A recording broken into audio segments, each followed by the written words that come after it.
দুই দশকেরও বেশি সময় ধরে দর্শকদের কাছে কোয়েল মল্লিক নামে পরিচিত টলিউড অভিনেত্রী। তবে সম্প্রতি এক সাক্ষাৎকারে কোয়েল জানিয়েছেন আসলে তার নাম রুক্মিণী মল্লিক। তার প্রধান সিনেমার পরিচালক হরনাথ চক্রবর্তী একটি অনিচ্ছাকৃত ভুলের কারণে তাকে কোয়েল নামে পরিচিতি দিয়েছেন।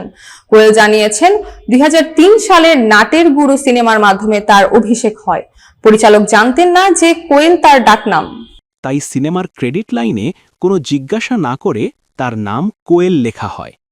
এরপর থেকে তিনি শিল্পী হিসেবে কোয়েল মল্লিক নামে পরিচিতি পেয়েছেন।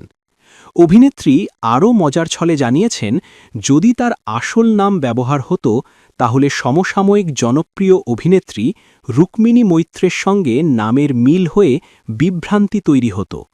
সেই ভুলের কারণে আজ দর্শক তাকে কোয়েল হিসেবে চেনেন এবং এই নামের মাধ্যমে তার জনপ্রিয়তা অর্জিত হয়েছে। কোয়েল মল্লিক বর্তমানে তার নতুন সিনেমা মিতিন মাসি একটি খুনির সন্ধানে নিয়ে ব্যস্ত সময় পার করছেন, যা বর্তমানে প্রেক্ষাগৃহে চলতে রয়েছে।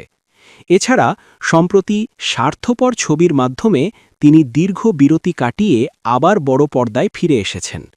গুঞ্জন রয়েছে দেবের পরবর্তী সিনেমা খাদান 2তেও তাকে গুরুত্বপূর্ণ চরিত্রে দেখা যেতে পারে।